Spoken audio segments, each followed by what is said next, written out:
लीजिए। Good morning to all my online dear students. Last class में हम लोगों ने हाफ सेल रिएक्शन, उसका रिप्रेजेंटेशन किस तरीके से देखना है, ये सब चीजें हमने देखी थी। नस्ट इक्वेशन को हमने डिराइव किया था, नस्ट इक्वेशन का फॉर्मूला क्या होता है, कैसे उसे यूज करना है। तो आज की क्लास में हम लोग कंप्लीट गैल्वेनिक सेल के ऊपर नस्ट इक्वेशन का फॉर्मूला देखेंगे। कंप्लीट गैल्वेनिक सेल होता क्या है, किस तरीके से उसके रिएक्शंस लिखते हैं और किस तरीके से उसके लिए हमारा नस्ट इक्वेशन बन के आएगा। और जो आज बताया जाएगा क्वेश्चन सब हमारे कंप्लीट गैल्वेनिक सेल के ऊपर ही आते हैं। तो जो भी आज की क्लास में हम सीखेंगे वो पूरा बेस आपका बनाएगा हर न्यूमेरिकल प्रॉब्लम के लिए, क्योंकि सारे न्यूमेरिकल उसी तरह से सॉल्व करने।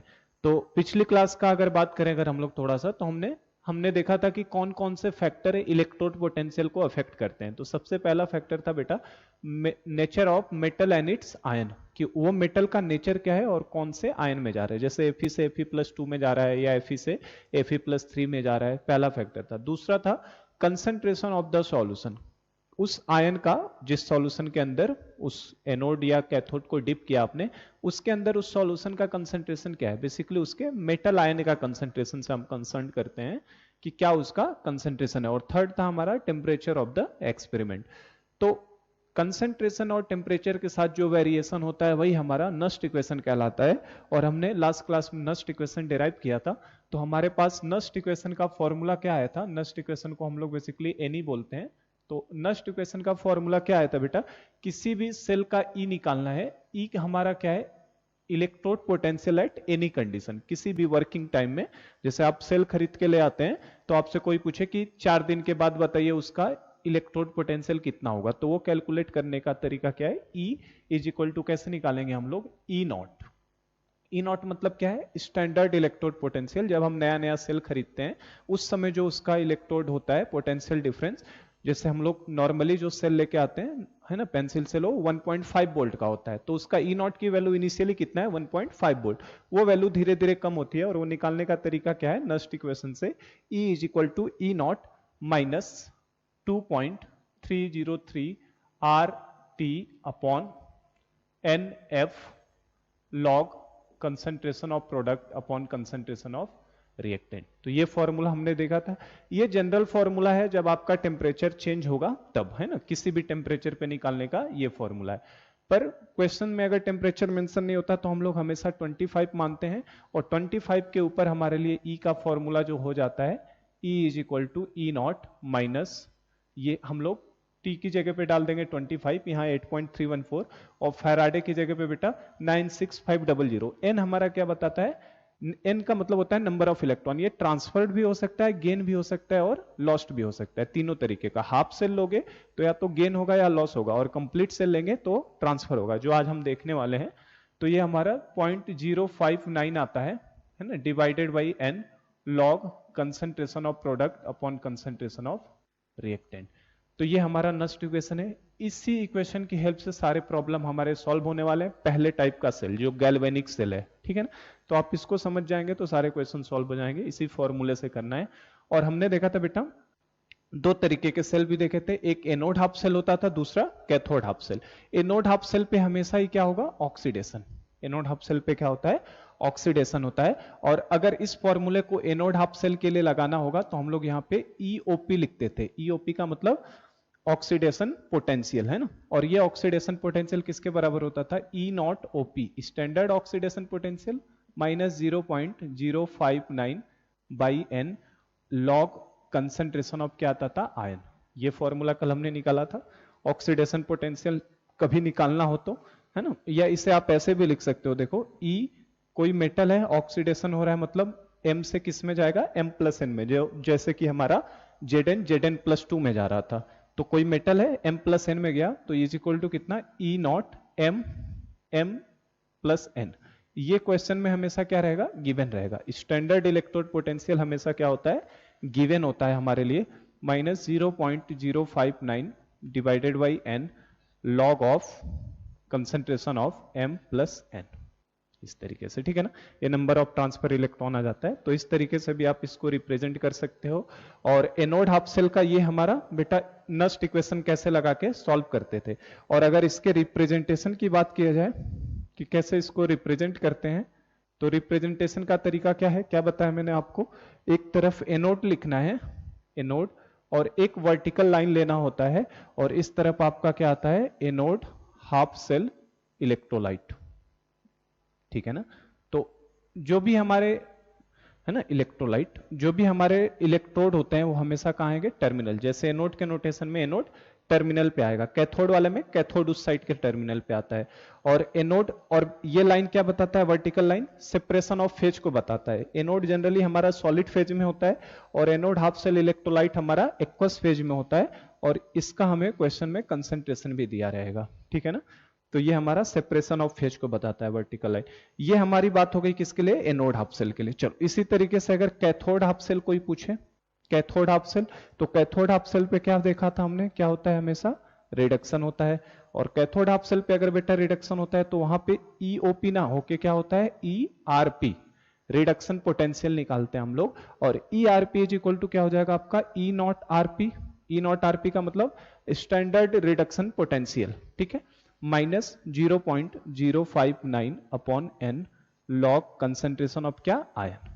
नहीं, ये माइनस ना होके यहाँ पे क्या हो जाता है, प्लस होता है ना। ऊपर वाले में माइनस आता है, इसमें 1 अपॉन आयन आता था, है ना। तो मैंने बताया था उसको रेसिप्रोकल करके इसको प्लस कर दो, तो यहाँ पे प्लस हो जाता है हमारे लिए। या इसे हम लोग दूसरे फॉर्म में भी चाहे तो लिख सकते हैं, जैसे मेटल प्लस एन में है और वो रिड्यूस होके किस में चला गया, एम में। जैसे Cu+2 से किस में जा रहा था, Cu में। उस तरीके से एग्जाम्पल सेट किया करो। तो E not of M plus N upon M, ये हमें क्वेश्चन में गिवन होगा, standard electrode potential plus 0.059 upon N log concentration of M plus N. तो ये फॉर्मूला बन गया था। तो ये सब कल मैंने आपको बता दिया था। रिप्रेजेंटेशन की बात करोगे तो कैसे रिप्रेजेंटेशन होगा इसका, रिप्रेजेंटेशन की बात करें तो रिप्रेजेंट करने का तरीका क्या होगा बेटा, वर्टिकल लाइन आना ही है। एनोड हमेशा लेफ्ट में रहता है, कैथोड किधर आएगा, वर्टिकल लाइन के इस साइड में आएगा। तो यहां क्या आएगा आपका, कैथोड। और इस लाइन के इस साइड क्या दिखाई देगा हमें, cathode half cell electrolyte, electrolyte, ठीक है, जिसका हमें कंसंट्रेशन प्रॉब्लम में गिवन होगा। तो कैथोड के नोटेशन में कैथोड लाइन के इस साइड आता है ना, राइट हैंड साइड में, और एनोड लाइन के लेफ्ट हैंड साइड में। तो ये सेल के नोटेशन इस तरीके से होते हैं, और ये हमने कल देख लिया था। ठीक है, ये रिप्रेजेंटेशन है। चलो, तो ये बात कर ली थी हमने इसके बारे में किस तरीके से होता है। एक चीज और जानकारी मैंने बताई थी यहाँ पे, कि यहाँ आप देख सकते हो, अगर हमने कंसंट्रेशन ऑफ आयन को बढ़ाना शुरू किया, अगर कंसंट्रेशन ऑफ आयन को इंक्रीज करोगे, इसके कंसंट्रेशन को, तो आयन का कंसंट्रेशन, क्योंकि ऑक्सीडेशन होगा बेटा, तो आयन का कंसंट्रेशन तो बढ़ेगा ही, Mn+n में जाएगा, तो कंसंट्रेशन क्या होगा, आयन का बढ़ेगा। और आयन का कंसंट्रेशन बढ़ेगा तो ये वैल्यू क्या होगी, निगेटिव में है, तो इसका मतलब इसमें से कुछ वैल्यू छोटी होती चली जाएगी। तो इसका मतलब हमारा इलेक्ट्रोड पोटेंशियल की वैल्यू क्या होती है, ई इलेक्ट्रोड पोटेंशियल जो होगा, ऑक्सीडेशन पोटेंशियल बेसिकली, वो क्या होता है, डिक्रीज होता है। ये हमने देखा था, ठीक है ना। और इसके केस में बात करें अगर, तो इसके केस में देखो, अगर कंसंट्रेशन ऑफ आयन आप बढ़ाओगे, कंसंट्रेशन ऑफ आयन को आप बढ़ाओगे तो क्या होगा, देखो, अगर आप कंसंट्रेशन ऑफ आयन को बढ़ाओगे तो ये वैल्यू बढ़ेगी और ये वैल्यू बढ़ेगी, तो इसमें कुछ जुड़ता जा रहा है, मतलब रिडक्शन पोटेंशियल की वैल्यू क्या होती जाएगी, बढ़ती चली जाएगी। रिडक्शन पोटेंशियल की वैल्यू क्या होगी, बढ़ती चली जाएगी। तो सेल तब तक काम करता है जब तक कोई पोटेंशियल डिफरेंस हो, है ना। ये ऑक्सीडेशन पोटेंशियल है और ये रिडक्शन पोटेंशियल। ऑक्सीडेशन पोटेंशियल लगातार धीरे धीरे कम होता है और रिडक्शन पोटेंशियल धीरे धीरे बढ़ता जाता है। जब दोनों एक दूसरे के बराबर में आ जाएंगे तो सेल का वर्किंग क्या हो जाएगा, बंद हो जाएगा, क्योंकि अब कोई पोटेंशियल डिफरेंस नहीं है, तो सेल वर्क करने वाला नहीं है। तो ये लास्ट क्लास की चीजें हैं, ये सब हमने पढ़ा था। और एक मैंने नोट भी बताया था स्पेशली, जो ध्यान रखिएगा, किसी भी, है ना, standard reduction potential is equal to minus of standard oxidation potential, है ना। किसी भी मेटल के लिए जो एसआरपी होता है, एसआरपी स्टैंडर्ड रिडक्शन पोटेंशियल, मतलब E of RP will be equal to minus of E not of OP. मतलब हम लोग रिडक्शन पोटेंशियल को ऑक्सीडेशन पोटेंशियल भी लिख सकते हैं, बस चेंज क्या हो जाएगा, साइन चेंज हो जाएगा। जैसे फॉर एग्जांपल मैंने बताया था आपको, अगर आपका Zn E not of Zn/Zn+2 है, ये ऑक्सीडेशन पोटेंशियल, और इसकी वैल्यू आपको दिया है प्लस 0.76 वोल्ट। तो अगर इसको उल्टा कर दिया जाए, अगर मैं ऐसे कर दूं, उल्टा करने का मतलब E0 Zn+2/Zn, तो देखो ये तो बेटा ऑक्सीडेशन पोटेंशियल हो गया। तो प्लस 0.76 वोल्ट है, तो अगर उसको रिडक्शन के फॉर्म में लिखोगे ना, उल्टा कर दिया, ये रिडक्शन कर दिया, तो ये साइन केवल चेंज हो जाएगा यहाँ पे, और कुछ चेंज होने वाला नहीं है, वैल्यू वही रहती है, साइन क्या हो जाता है, चेंज, क्योंकि हमें पता ऑक्सीडेशन का उल्टा रिडक्शन होता है। तो आई होप कि ये चीज ध्यान रखना इंपॉर्टेंट है ना, हमें क्वेश्चंस में बार बार जरूरत पड़ेगी। अगर मुझे ऑक्सीडेशन पोटेंशियल निकालना होगा, रिडक्शन दिया होगा, तो साइन चेंज कर दूंगा। जैसे मान लो मुझे Zn+2 से Zn चाहिए और मुझे ये वैल्यू दिया है, तो मैं क्या करूंगा, इस वैल्यू के आगे माइनस लगा दूंगा। अगर मुझे Zn से Zn+2 ऑक्सीडेशन पोटेंशियल चाहिए और मुझे रिडक्शन पोटेंशियल दिया है, तो मैं क्या कर दूंगा, माइनस का प्लस ना, जो भी दिया रहेगा बस साइन क्या हो जाता है, चेंज। या ध्यान रखना RP is equal to minus of OP होता है, ठीक है। चलो, तो ये लास्ट क्लास की बात थी। आज हम लोग कंप्लीट गैल्वेनिक सेल देखने जा रहे हैं कि कंप्लीट गैल्वेनिक सेल क्या है, उसके ऊपर नस्ट इक्वेशन कैसे अप्लाई करते हैं, और उसके बाद हम लोग उसके न्यूमेरिकल देखेंगे, ठीक है। और सेल का रिप्रेजेंटेशन बेटा, ये वर्टिकल लाइन का यूज क्या है, किस तरीके से, ये हमें पता होना चाहिए। एनोड हाफ सेल को किस तरीके से रिप्रेजेंट करते हैं, कैथोड हाफ सेल को हम किस तरीके से रिप्रेजेंट करते हैं। तो लास्ट क्लास की समरी मैंने दे दी है आपको, इतनी चीजें हमने सीखी थी। चलिए, तो हम लोग अब ले लेते हैं complete galvanic cell. Complete galvanic cell, complete galvanic cell, comma its reaction, comma representation, representation, complete galvanic cell, its reaction, comma representation, and Nernst equation for, and Nernst equation for complete cell, for complete cell, ठीक। तो कल हमने half cell देखा था, आज हम लोग complete galvanic cell को देखेंगे। तो कंप्लीट गैल्वेनिक सेल कैसे बनता है, कंप्लीट गैल्वेनिक सेल का मतलब यह है anode half cell, cathode half cell, दोनों को जोड़ दो, किससे, कंडक्टिंग वायर के थ्रू, और बीच में उनके सॉल्ट ब्रिज लगा दो। Anode half cell, cathode half cell को कंडक्टिंग वायर के थ्रू, इलेक्ट्रोड को कंडक्टिंग वायर से जोड़ते हैं और उसके अंदर एक सॉल्ट ब्रिज डाल देते हैं, वही हमारे लिए क्या कहलाएगा, कंप्लीट गैल्वेनिक सेल। तो कंप्लीट गैल्वेनिक सेल का मतलब क्या है, galvanic cell is formed by, galvanic cell is formed by combining, galvanic cell is formed by combining two half cells through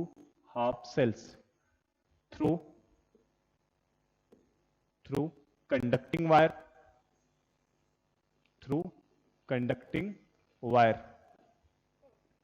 and salt bridge,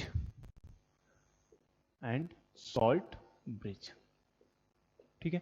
तो ये हमारा गैल्वेनिक सेल का meaning होता है। Galvanic cell is form by combining two half cell through conducting wire and salt bridge. तो मैंने तो काफी हाई फाई भयंकर फिगर बना दिया था, जिसमें सब डिटेल डिस्क्रिप्शन मैंने कहा था पहले ही क्लास में, ध्यान रखना है। हमें बोर्ड में आता है अगर बनाने के लिए, तो हम लोग सिंपली बस इस तरीके से दिखा देंगे सेल को। एक आपका एनोड चैम्बर दिखा देंगे, एनोड हाफ सेल है ना, उतना भारी भरकम नहीं बनाने की जरूरत है आपको, सिंपली बना दो। ये एनोड हाफ सेल, दूसरा वाला हमारे लिए कैथोड हाफ सेल बन जाएगा, ठीक है। और इनमें बेटा इसके अंदर क्या रहेगा, एनोड रहेगा, और एनोड किसके अंदर डीप होगा, एनोड के इलेक्ट्रोलाइट के अंदर, एनोड हाफ सेल के अंदर। ये एनोड हाफ सेल इलेक्ट्रोलाइट कहलाता है, बताया था मैंने, anode half cell electrolyte, AHCE। ये एनोड हाफ सेल इलेक्ट्रोलाइट है। ये आपका कौन सा टर्मिनल है बेटा, एनोड टर्मिनल है, ये आपका एनोड टर्मिनल। इस साइड में आप देखो तो इस साइड में आपका कौन सा टर्मिनल रहता है, कैथोड रहता है राइट हैंड साइड में, और कैथोड टर्मिनल भी क्या रहेगा, कैथोड हाफ सेल इलेक्ट्रोलाइट के अंदर डिप्ट होगा। तो ये आपका कैथोड हाफ सेल इलेक्ट्रोलाइट होगा, ठीक है। Anode half cell electrolyte, cathode half cell electrolyte, ये आपका एनोड होता है। इस साइड आपका क्या रहेगा, कैथोड रहेगा, ठीक है। और इनको किससे जोड़ना है, कनेक्टिंग वायर से। तो इनको एक कनेक्टिंग वायर के थ्रू बस हम लोग क्या करते हैं, कनेक्ट करते हैं। बीच में हम लोग एक बल्ब का सिंबल बस दिखा सकते हैं कि यहाँ पे बल्ब लगा हुआ है। तो ये आपका कनेक्टिंग वायर के थ्रू कनेक्ट कर दिया।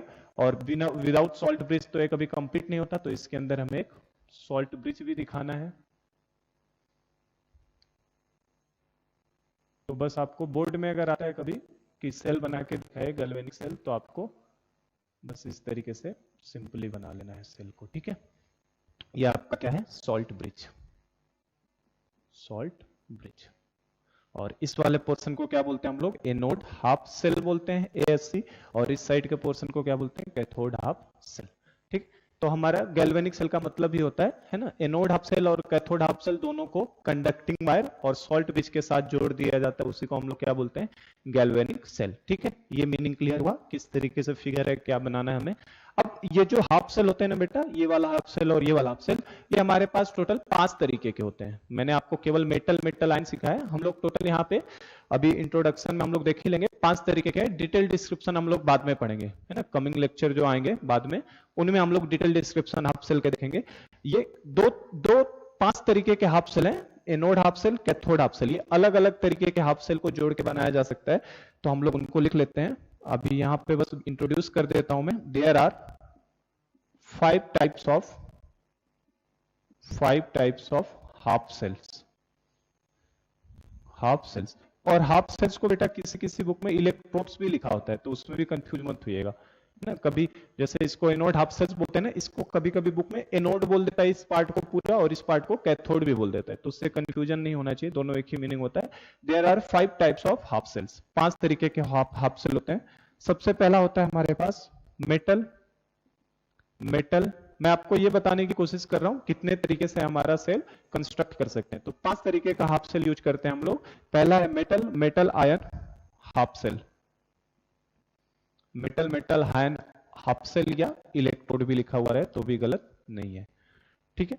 तो पहला है मेटल आयन हाफ सेल, जो हम लोग किए थे। मेटल आयन का मतलब क्या है, आप इलेक्ट्रोड मेटल का लोगे और मेटल आयन मतलब सॉल्यूशन जो रहेगा वो किस में रहेगा, उसके मेटल आयन में ही डिप रहेगा। जैसे Zn का ZnSO4 सॉल्यूशन में, जिंक का रोड किस में डाला था हमने, ZnSO4 में, तो मेटल आयन हाफ सेल। तो ये आपका एनोड हाफ सेल की जगह पे भी हो सकता है, ये आपका कैथोड वाले पार्ट में, जैसे हमारा कॉपर का था, Cu किस में डिप कराया था कॉपर को, Cu+2 वाले में हमने, ठीक है।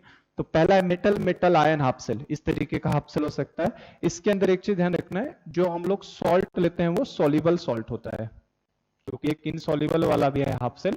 तो इसमें जो सॉल्ट हम लोग लेते हैं वो कैसा होता है, सॉल्युबल सॉल्ट। और सॉल्युबल इनसॉल्युबल हम लोग पढ़ चुके हैं आयनिक इक्विलिब्रियम में। सॉल्युबल मतलब जो पूरी तरह से सॉल्युबल है, 100% डिसोसिएट हो रहे हैं आयंस में, और इनसॉल्युबल मतलब क्या होगा, पार्शियली डिसोसिएशन होगा, KSP वगैरह गिवन रहेगा।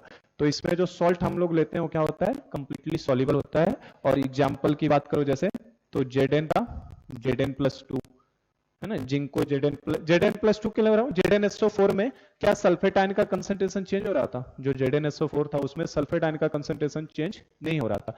जिंक निकल के Zn+2 में जा रहा था, मतलब किसका कंसंट्रेशन चेंज हो रहा था, Zn+2 आयन का। तो Zn+2 में इसीलिए लिख रहा हूं इसे, ठीक है, पहला एग्जांपल। दूसरा हो सकता है जैसे Cu+2। इस तरीके के जो भी हमें मिलेंगे इलेक्ट्रोड्स, जैसे Ag का Ag+ में, सिल्वर की रॉड ले लो, AgNO3 का सॉल्यूशन ले लो Ag+ में। तो इस तरीके के जो होते हैं उनको हम लोग मेटल आयन हाफ सेल बोलेंगे।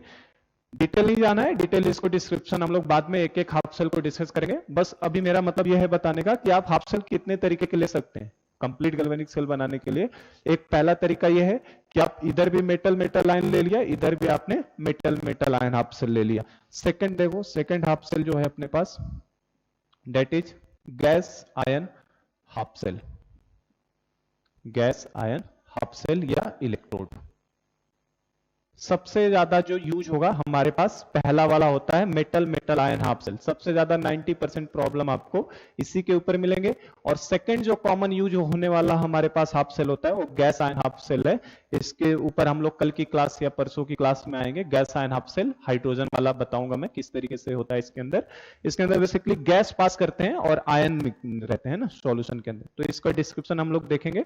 जस्ट अभी मैं बता रहा हूं सेल कितने तरीके से आप यूज कर सकते हैं हाफ सेल को। गैस आयन हाफ सेल, और गैस आयन हाफ सेल में जैसे एग्जांपल की बात करो इसके अंदर, तो जैसे H2 है आपका, H2 और H2 के साथ आपने H+ आयन को ले लिया तो हाइड्रोजन गैस हो गया और ये उसी गैस का आयन। इसमें डिटेल डिस्क्रिप्शन हम लोग बाद में आएंगे।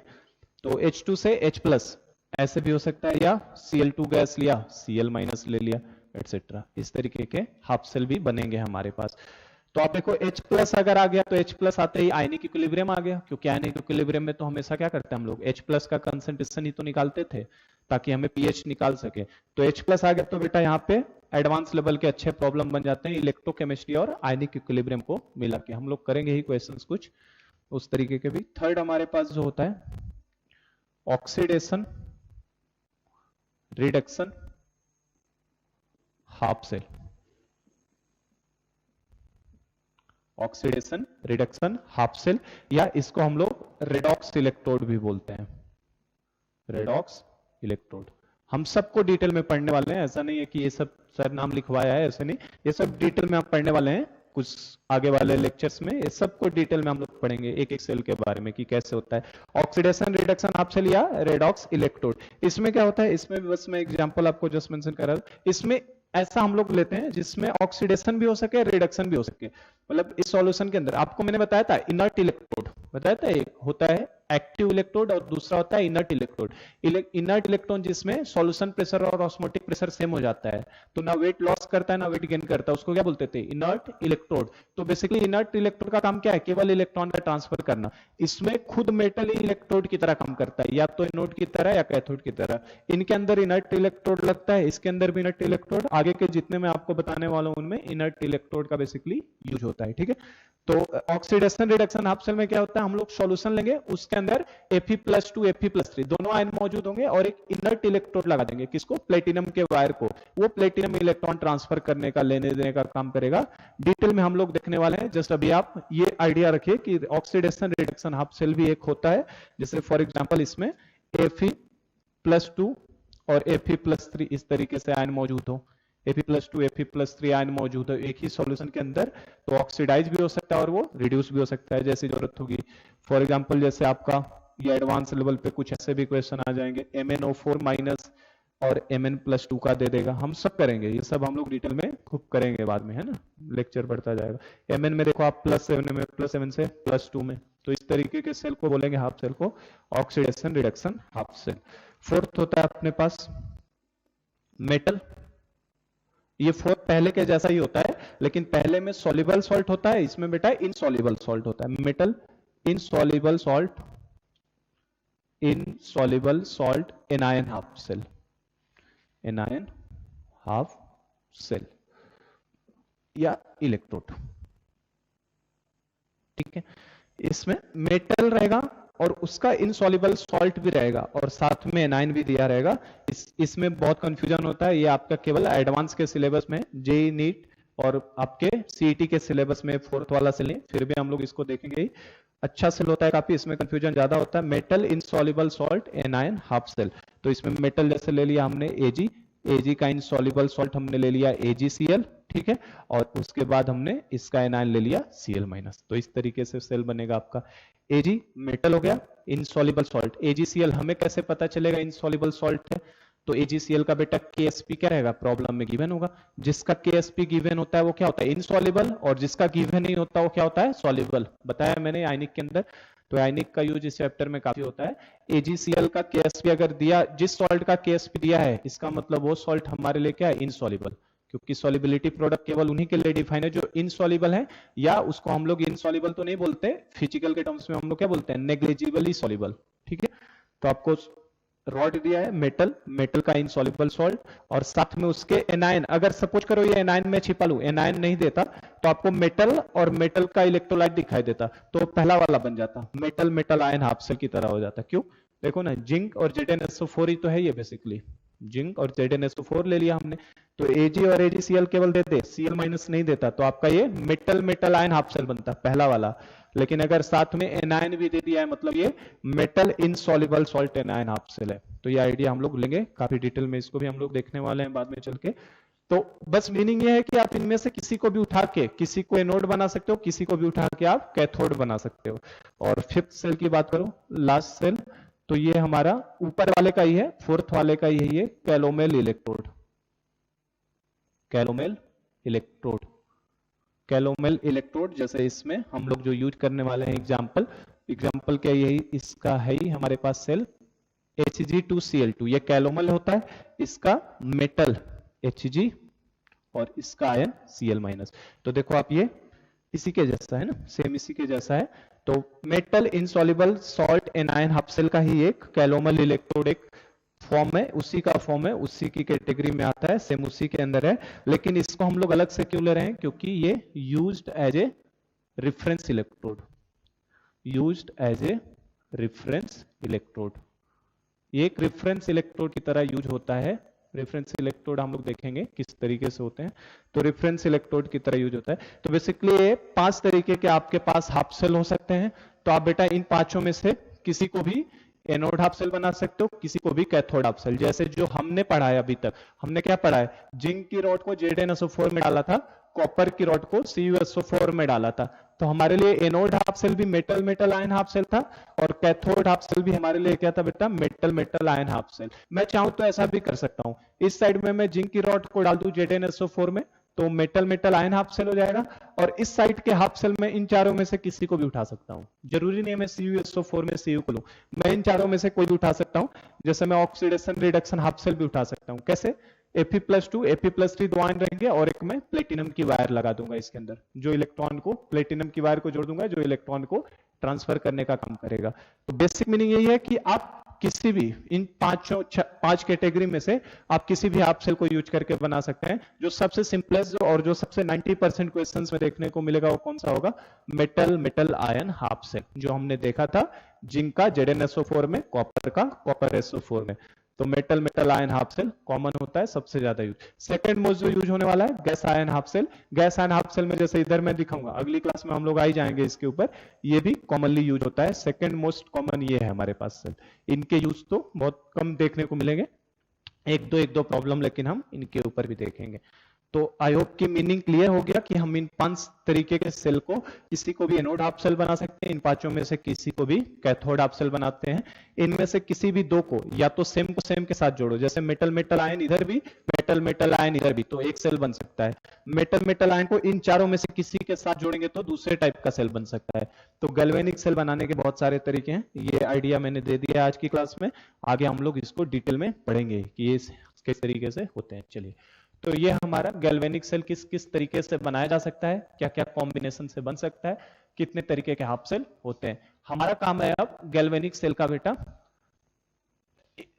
गैल्वेनिक सेल समझिए, इसका रिएक्शन देखना, रिप्रेजेंटेशन देखना और नस्ट इक्वेशन इसके ऊपर लगाना, ये 3 काम और बचा हुआ है।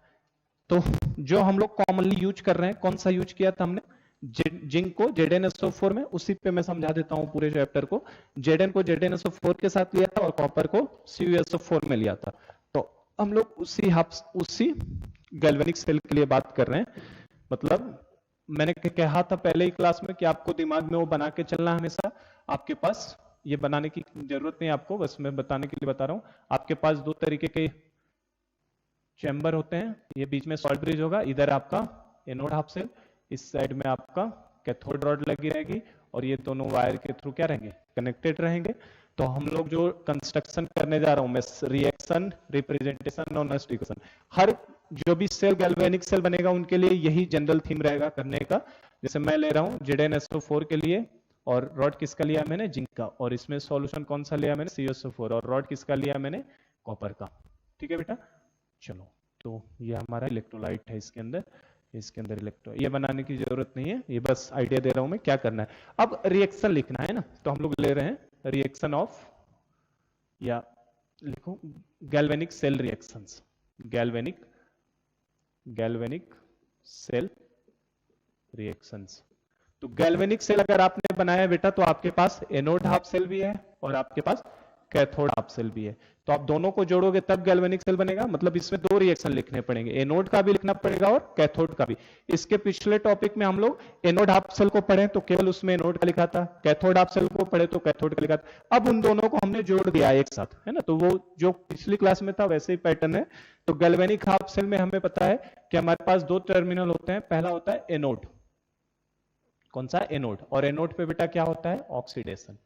एनोड पे क्या होगा, ऑक्सीडेशन, और एनोड पे ऑक्सीडेशन होगा तो इसके लिए कौन सा रिएक्शन लिखोगे, एनोड हाफ सेल रिएक्शन। मैंने बताया था पिछली क्लास में, AHCR मतलब एनोड हाफ सेल रिएक्शन। तो एनोड हाफ सेल की रिएक्शन किस तरीके से लिखी जाएगी, बताओ। हमने एनोड में क्या लिया है, यहाँ पे ZnSO4 और जिंक लिया है, तो एनोड पे हमेशा ऑक्सीडेशन होगा, तो Zn सॉलिड आपका कन्वर्ट होता है, जो पिछले क्लास में रिएक्शन लिखा था सेम वही है, Zn solid converted into Zn plus 2 aqueous plus 2 electron यहाँ पे रिलीज करता है। और इसके लिए मैंने बताया था आपको किसकी वैल्यू गिवन होगी बेटा, Zn अपॉन Zn प्लस 2, मतलब क्या है बेसिकली ये oxidation potential, standard oxidation potential of zinc. और इससे हमें पता भी चलता है Zn किस में कन्वर्ट हो रहा है, Zn प्लस 2 में। इसकी वैल्यू आपको प्रॉब्लम में गिवन होगी, जो हमें गिवन है 0.76 वोल्ट, इस तरीके से। तो पहले आपने एनोड हाफ सेल रिएक्शन लिख ली, फिर आपने कैथोड पे जाओगे, तो कैथोड पे क्या करवाओगे बेटा, कैथोड पे रिडक्शन करवाओगे। हर क्वेश्चन का बेसिक थीम यही होगा, एनोड हाफ सेल लिखना होगा, फिर कैथोड के रिएक्शन लिखा जाएगा। कैथोड कल की क्लास में न्यूमेरिकल हम लोग देखने वाले हैं, मैं बताऊंगा, अप्रोच यही लगाना है, anode half cell reaction, cathode half cell reaction. बताओ कैथोड पे क्या हो रहा है, Cu प्लस 2 निकल के कॉपर के फॉर्म में डिपोजिट होता है, रिडक्शन हो रहा है, तो Cu प्लस 2 एक्वस, फेज लिखना जरूरी है, मैंने पहले ही बताया था आपको, है ना। और ये क्या कर रहा है, 2 इलेक्ट्रॉन को गेन कर रहा है, और 2 इलेक्ट्रॉन गेन करके कन्वर्ट हो रहा है किसके अंदर, Cu सॉलिड के अंदर। और इसके लिए क्या दिया होगा बेटा आपको, E not Cu plus 2 oblique Cu, मतलब क्या, रिडक्शन Cu प्लस 2 से किस में जा रहा है, Cu में। तो ये स्टैंडर्ड रिडक्शन पोटेंशियल है, मीनिंग बता दिया था मैंने। और स्टैंडर्ड रिडक्शन पोटेंशियल, इसकी वैल्यू आपको कोई प्रॉब्लम में गिवन होगी, जो वैल्यू मैं आपको बता रहा हूँ 0.34 वोल्ट है, जो आपको प्रॉब्लम में क्या रहेगी गिवन। तो ये हमने एनोड हाफ सेल लिख लिया, एक बार आपने कैथोड हाफ सेल लिख लिया, थीम यही रहेगा हर प्रॉब्लम का। उसके बाद आपको क्या करना है, इन दोनों को जोड़ देना है, इन दोनों सेल रिएक्शंस को क्या करना है, सीधे जोड़ देना है। तो जैसे ये जोड़ा जाएगा तो जो रिएक्शन मिलेगी उससे हम लोग सेल रिएक्शन बोलेंगे। अब जो रिएक्शन मिलेगी उसे क्या बोलेंगे, सेल रिएक्शन। ये एनोड हाफ सेल रिएक्शन था, ये कैथोड हाफ सेल रिएक्शन, और जब दोनों को जोड़ दिया जाएगा तो जो रिएक्शन मिलेगी उसे सेल रिएक्शन बोलेंगे। और आप जैसे ये सेल रिएक्शन जोड़ोगे, देखो क्या होगा, आपके इलेक्ट्रॉन कैंसिल आउट हो जाएंगे। अगर सपोज करो इलेक्ट्रॉन इधर, मान लो आपको 2 इलेक्ट्रॉन, इधर 3 इलेक्ट्रॉन होता तो कैंसिल नहीं होता, तो क्या करते हैं, इसमें 2 से मल्टीप्लाई करते हैं, ऊपर वाले में 3 से क्रॉस मल्टीप्लाई कर देते हैं, ताकि इलेक्ट्रॉन क्या हो जाए, कैंसिल आउट हो जाए। जैसे इसमें अगर 2 इलेक्ट्रॉन होता, नीचे वाले में 1 इलेक्ट्रॉन होता, तो नीचे वाले को आपको 2 से मल्टीप्लाई करना पड़ता, ताकि इलेक्ट्रॉन क्या हो जाए, कैंसिल आउट हो जाए। तो सेल रिएक्शन लिखना है बेटा, तो सेल रिएक्शन क्या लिखोगे, बोलो, सेल रिएक्शन क्या आएगा, zinc solid plus Cu plus 2 aqueous gives क्या देगा हमें, Zn plus 2 aqueous plus Cu solid, ये दे देगा हमें। तो ये हमारा कंप्लीट सेल रिएक्शन कहलाएगा इस गैल्वेनिक सेल के लिए। तो this is our cell reaction. और अगर ये सेल रिएक्शन है तो इसके लिए हमें क्या निकालना पड़ेगा, E नॉट सेल। जैसे कल हम लोग क्या निकालते थे, EOP ERP ये सब निकालते थे, यहाँ पे सेल के लिए क्या लिखेंगे हम लोग, E नॉट सेल लिखा जाएगा अगर सेल की बात करेंगे। और E नॉट सेल किसके बराबर होगा बेटा, सीधे इन दोनों वैल्यू को क्या कर दो, जोड़ दो उठा के। तो E नॉट सेल किसके बराबर हो जाएगा, 0.76 और 0.3 को जोड़ोगे तो आपका 1.1 वोल्ट आ जाएगा ये, ठीक है। सीधे सीधे दोनों को क्या करना है, जोड़ देना है। तो इवन देखो E नॉट सेल के लिए क्या फॉर्मूला होता है, ये भी ध्यान रखना है। E नॉट सेल का फॉर्मूला, E नॉट सेल किसके बराबर होगा बेटा, oxidation potential of anode plus reduction potential of cathode. तो E नॉट सेल के पास के लिए हमारे पास फॉर्मूला होता है E नॉट ऑक्सीडेशन पोटेंशियल किसका, एनोड का। E नॉट OP मतलब ऑक्सीडेशन पोटेंशियल किसका, एनोड का, ठीक है। क्योंकि हमें पता है एनोड पे हमेशा क्या होता है, oxidation, plus E not reduction potential किसका, कैथोड का, क्योंकि हमें पता है कैथोड पे हमेशा क्या होना है, रिडक्शन। तो ये आपका E नॉट सेल का फॉर्मूला हो जाएगा, ठीक है। ऑक्सीडेशन पोटेंशियल एनोड पे हमेशा ऑक्सीडेशन, रिडक्शन पोटेंशियल किस पे, कैथोड पे। तो एक ये फॉर्मूला। अब यहाँ पे देखो 3 फॉर्मूले हो सकते हैं, मल्टीपल करेक्ट में 3 फॉर्मूले बना के दे सकता है, that is the first formula. Second formula क्या है, मैं मोस्ट कॉमनली इसी को यूज करता हूं, आप चाहो तो फॉर्मूला बदल सकते हो। कैसे, मैंने आपको अभी बताया था, सेम मेटल के लिए, है ना, ERP और EOP की वैल्यू आपस में क्या होती है, साइन चेंज हो जाते हैं। तो ये OP के फॉर्म में, RP के फॉर्म में। अगर मैं दोनों को OP के फॉर्म में लेना चाहूं तो क्या लिख सकता हूं, देखो E not oxidation potential of किसका, एनोड का, और ये देखो रिडक्शन पोटेंशियल ऑफ कैथोड है। अगर मैं इसको ऑक्सीडेशन पोटेंशियल के फॉर्म में लिखूंगा तो क्या हो जाएगा, केवल साइन चेंज हो जाएगा, तो minus E not oxidation potential of cathode भी लिख सकता हूं मैं, तो ये भी एक फॉर्मूला है ना। मोस्ट कॉमनली ऊपर वाला यूज करना, हमेशा गलत होने का चांस कम होगा, क्योंकि ऑक्सीडेशन पोटेंशियल हमेशा एनोड का निकालेंगे, रिडक्शन पोटेंशियल हमेशा कैथोड पे निकाला जाता है, रिडक्शन होता है, तो ऊपर वाले में कंफ्यूजन नहीं होगा। नीचे वाला भी फॉर्मूला वैलिड है, OP of anode minus E not OP of किसका, कैथोड, क्योंकि आरपी और ओपी एक दूसरे के मैंने बताया था क्या होते हैं, साइन में चेंज हो जाता है। तो ये हमारा ओपी के फॉर्म में हो गया। आप इसे चाहो तो आरपी के फॉर्म में भी लिख सकते हो। आरपी के फॉर्म मतलब किसमें, रिडक्शन पोटेंशियल के फॉर्म में। तो रिडक्शन पोटेंशियल कैथोड का तो रहने देता हूं मैं, ई नॉट ऑफ आरपी ऑफ किसका, cathode, reduction potential of cathode. और ओपी ऑफ एनोड को अगर आरपी के फॉर्म में लिखूंगा तो ओपी का क्या हो जाएगा, आरपी करते ही क्या हो जाएगा बेटा, माइनस का साइन आ जाएगा, तो minus E naught RP of क्या हो जाएगा, ये आपका एनोड। समझेगा इस बात को।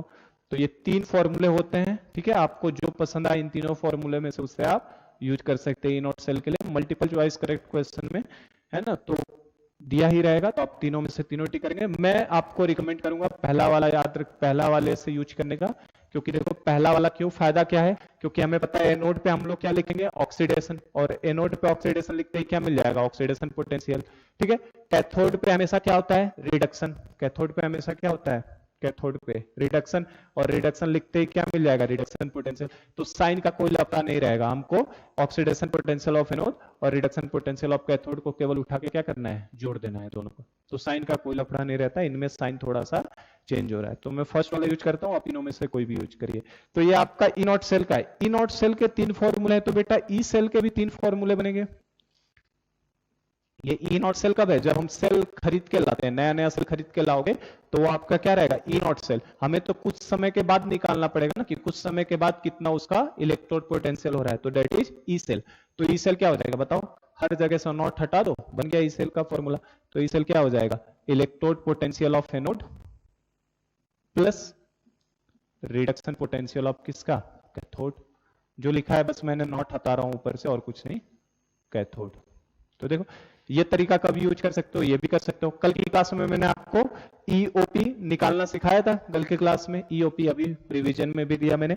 तो पहले आप एनोड का ऑक्सीडेशन पोटेंशियल निकाल लो, और आप कैथोड का निकालो, और दोनों को क्या कर दो, जोड़ दो, तो भी आपको सेल का मिल जाएगा। एक तरीका ये भी है, एक तरीका आपको डायरेक्ट लगाने वाला भी है, जो नस्ट इक्वेशन डायरेक्ट अभी मैं बता रहा हूं। एक तरीका ये है, एनोड का अलग निकाल लो, कैथोड का अलग निकाल लो, दोनों को क्या कर दो, जोड़ दो। अब इसमें भी तीन फॉर्मूले लिख सकते हैं, कैसे, ओपी ऑफ एनोड, और चूंकि ये आरपी ऑफ कैथोड है तो इसको माइनस ईओपी ऑफ कैथोड लिख सकते हैं ना, साइन चेंज कर दिया तो आरपी का क्या बदल जाएगा, ओपी, जो ये लिखा है वही ऐसे। और मैं चाहूं तो इसे रिडक्शन पोटेंशियल एनोड के फॉर्म में ये हो गया, क्या करूं मैं, ठीक है, ये एनोड के फॉर्म में, ईओपी के फॉर्म में दोनों हो गए। अब मैं चाहूं तो ईआरपी के फॉर्म में भी लिख सकता हूं, ERP of cathode minus ERP of anode. जो ऊपर तीन फॉर्मूले लिखे हैं सेम वही तीन फॉर्मूले हैं, बस फर्क यह है कि इसमें हमने ई सेल ले लिया।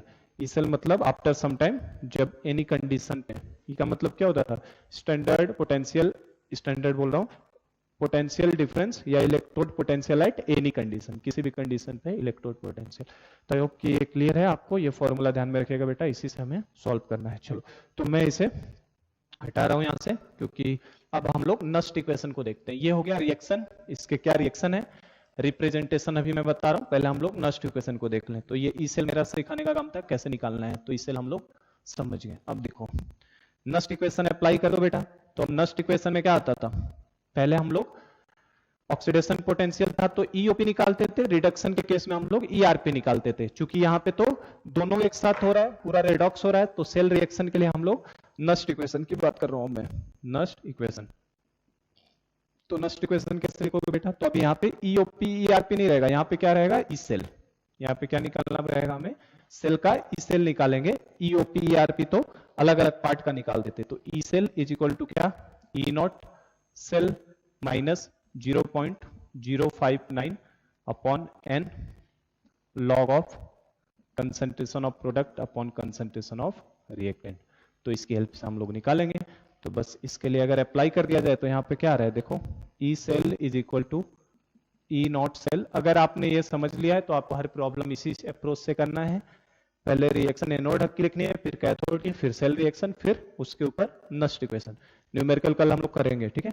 माइनस 0.059 अपॉन, ये तो ई नॉट सेल की वैल्यू तो पता है ना हमें। मैं इस सेल की बात करूं तो इस सेल का ई नॉट सेल कितना है 1.1 minus 0.059 divided by n. N का मतलब क्या होता था बेटा, number of electron, number of electron. और मैंने बताया था ट्रांसफर्ड हो सकता है, लॉस्ट भी हो सकता है, गेन्ड भी हो सकता है। ऑक्सीडेशन के केस में, ऑक्सीडेशन के केस में क्या होता है लॉस्ट, रिडक्शन के केस में क्या होता है गेन्ड। और अगर रेडॉक्स हो रहा है पूरी तरह से तो पूरे रेडॉक्स में आपको इलेक्ट्रॉन नहीं दिखेगा, वो यहीं से पता चलेगा कितने इलेक्ट्रॉन का लॉस या गेन हुआ है, 2 इलेक्ट्रॉन का, है ना। 2 इलेक्ट्रॉन का लॉस, 2 इलेक्ट्रॉन का गेन। तो ट्रांसफर इलेक्ट्रॉन में पूछूं कि यहां से यहां कितने इलेक्ट्रॉन का ट्रांसफर हुआ है, तो सीधे सीधे हम लोग कितना बोलेंगे 2 इलेक्ट्रॉन का ट्रांसफर हुआ है। तो एन की वैल्यू कितनी हो जाएगी बेटा 2। ये एन यही होता है, यहीं से देख के पता चल जाता है। जो कॉमन रहता है दोनों में वही हमारा क्या होता है एन होता है। 2 इलेक्ट्रॉन हो रहा है ना, तो एन की वैल्यू 2। लेकिन इसको लॉस्ट या गेन, इसको क्या बोलेंगे ट्रांसफर्ड। एनोड ने किसको ट्रांसफर कर दिया है, कैथोड के ऊपर। Log concentration of product, product में देखो बेटा क्या लोगे इस रिएक्शन में, ये एक्वस फॉर्म है, ये सॉलिड, सॉलिड को लेंगे क्या, सॉलिड को लेने की जरूरत नहीं, एक्वस लिया जाएगा। रिएक्टेंट साइड में आओ तो सॉलिड को नहीं लेंगे, किसको लेंगे एक्वस को लेंगे। तो क्या आ जाएगा लॉग प्रोडक्ट के कंसंट्रेशन में किसका कंसंट्रेशन, Zn+2 का कंसंट्रेशन अपॉन नीचे किसका कंसंट्रेशन लोगे, क्या कॉपर सॉलिड ले, नहीं, सॉलिड कभी भी अपीयर नहीं होता है। और इस साइड में ये अपीयर नहीं होगा, क्या आएगा Cu+2 एक्वस, ठीक है। क्वेश्चन में आपको इनके कंसंट्रेशन दिए हुए रहेंगे और बेटा आपको ई सेल क्या करना रहेगा, फटाफट कैलकुलेट करना रहेगा। और जैसे कि मैं एक बता दूं यहाँ पे, अगर ग्राफ पूछे, जैसे हम लोग पिछले क्लास में ग्राफ भी देखे थे ना ई सेल का, तो ये ई सेल की एक्सिस अगर ये ले लिया और नीचे मैंने log concentration of Zn+2 upon concentration of Cu+2 ले लिया अगर मैंने, तो मुझे ये y एक्सिस पे दे दिया है y, और ये आपको पूरा x एक्सिस पे दे दिया है। तो ये बेटा वही हो गया c, और ये क्या m। तो y is equal to c minus mx वाला जो बताया था उसी नेचर का ग्राफ रहेगा, इस तरीके से डिक्रीज होता हुआ। यहाँ पे कौन सी वैल्यू मिलेगी हमें, ई नॉट सेल की वैल्यू मिलेगी। और ये कितना है हमारे लिए यहाँ पे इस क्वेश्चन के लिए 1.1 है, ठीक है। ये जो इंटरसेक्शन होता है यहाँ से यहाँ तक क्या होता है c होता है ना, ई नॉट सेल 1.1। और इस स्लोप की बात करूं तो ये स्लोप हमें कितना दिखाई देगा, स्लोप मतलब tan theta is equal to minus 0.059 upon n, ठीक है। तो इस तरीके से ये हमारा tan थीटा निकाल सकते हैं। तो ग्राफिकल फॉर्म भी हमें समझ में आना चाहिए, ग्राफ किस तरीके से बन रहा है, कैसे करना है। जैसे फॉर एग्जांपल मैं पूछूं, हमसे ग्राफ में भी क्वेश्चन पूछ सकता है, ये तो बता दिया मैंने, आपसे पूछ सकता है इस तरीके से, देखो आपको कह देगा कि फाइंड, जैसे यहां मैं लिख देता हूं क्वेश्चन के फॉर्म में, find value of E cell when log concentration of Zn+2 upon concentration of Cu+2 is equal to 10 हमसे बोल सकता है। फाइंड, ये क्वेश्चन के फॉर्म में मतलब यही दे रहा हूं छोटा सा, find value of E cell when log concentration of Zn+2 upon Cu+2 is equal to 10। और आपको ये नहीं दिया है ना, ये तो हमने निकाल लिया है, आपको ये ग्राफ ही दिया है, तो इस ग्राफ से भी पता करना पड़ेगा। तो आप देखो इसकी वैल्यू कितनी दे दी है क्वेश्चन में, हमें 10 दे दिया है। तो बेटा इस 10, अब ये ग्राफ देख के आपको ये इक्वेशन लिखना आना चाहिए कि उस ग्राफ के करस्पॉन्डिंग ये इक्वेशन बनने वाला है। और अगर इसकी वैल्यू 10 है तो इसके करस्पॉन्डिंग ये वैल्यू कितनी होगी बेटा, 1.1 से तो आंसर छोटा ही आएगा, 1.1 से क्या आएगा आंसर छोटा। और वो वैल्यू कितनी आएगी, तो देखो यहाँ पे इसकी जगह पे कितना रखोगे 10, और ये 0.059 है, न्यूमेरिकली सॉल्व करने के लिए 0.06 लेते हैं। न्यूमेरिकल लगाने के लिए क्या करेंगे, 0.059 को 0.06 ले लोगे, तो 0.06/2 कितना होता है 0.03, और 0.03 इंटू 10 कितना हो जाएगा 0.3। तो 1.1 में से 0.3 जाएगा तो आपको कितना आ जाएगा 0.8 आ जाएगा आंसर। तो आपका आंसर कितना हो जाएगा 0.8। तो इस पे आंसर 0.8 आ जाएगा, ठीक है। क्वेश्चन हम लोग करेंगे कल की क्लास में डिटेल में। तो ये हमारा नस्ट इक्वेशन हो गया, किस तरीके से कंप्लीट सेल के लिए नस्ट इक्वेशन को लिखा जाता है। Now the last part is the representation, किस तरीके से उसको हमें रिप्रेजेंट करना है। तो यही पार्ट मैं हटा रहा हूँ, रिएक्शन छोड़ रहा हूँ। देखिए रिप्रेजेंटेशन कैसे करोगे, बस ये लास्ट पार्ट है। रिप्रेजेंटेशन करने के बाद आज का लेक्चर में रोक दूंगा आपको, ठीक है। हम लोग न्यूमेरिकल वगैरह कल की क्लास में करेंगे। देखो रिप्रेजेंटेशन क्या है इसका, तो सेल रिप्रेजेंटेशन लास्ट पार्ट है, सेल रिप्रेजेंटेशन। तो सेल को रिप्रेजेंट करने का तरीका क्या है बेटा, तो ये कंप्लीट सेल है ना, कल मैंने हाफ सेल को बताया था, एनोड एक single line anode half cell electrolyte, cathode half cell electrolyte, single line cathode. तो यहाँ पे तो दोनों चीजें हैं। यहाँ पे देखो ये क्या है, कंप्लीट सेल के अंदर तो आपका एनोड हाफ सेल वाला भी चैम्बर है और आपका कैथोड हाफ सेल वाला भी चैम्बर है। तो इससे भी लेंगे, इससे भी लेंगे। तो सेल रिप्रेजेंटेशन इसका कुछ ऐसा होता है, देखो anode half cell, double line, cathode half cell, ये होता है रिप्रेजेंटेशन है। What is the meaning of double line? ये डबल लाइन क्या बताता है? तो ये हमें सॉल्ट ब्रिज को रिप्रेजेंट करता है। तो ये लिखेंगे, इट रिप्रेजेंट सॉल्ट ब्रिज। ये किसको रिप्रेजेंट करता है बेटा? हमारे सॉल्ट ब्रिज को। Double vertical line, single line किसको रिप्रेजेंट करता था? सिंगल लाइन फेज सेपरेशन को, सॉलिड और aqueous, solid liquid phase separation को। और डबल वर्टिकल लाइन किसको रिप्रेजेंट करता है? Salt bridge. और डबल वर्टिकल लाइन केवल किसके रिप्रेजेंटेशन में आएगा? सेल के अंदर, क्योंकि तभी तो पता चलेगा एनोड हाफ सेल को कैथोड हाफ सेल से सॉल्ट ब्रिज ने जोड़ा है। अब जो कल मैंने बताया था वही लिख लो। एनोड हाफ सेल को क्या लिखोगे? यहाँ पे एनोड हाफ सेल का रिप्रेजेंटेशन क्या बताया था मैंने? एनोड हाफ सेल को लिखने का तरीका क्या है? एनोड, और वर्टिकल लाइन क्या? Anode half cell electrolyte, anode half cell electrolyte. ठीक है।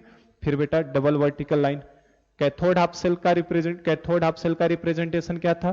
Cathode half cell electrolyte, cathode half cell electrolyte इधर आता था, और सिंगल वर्टिकल लाइन क्या आता था? कैथोड।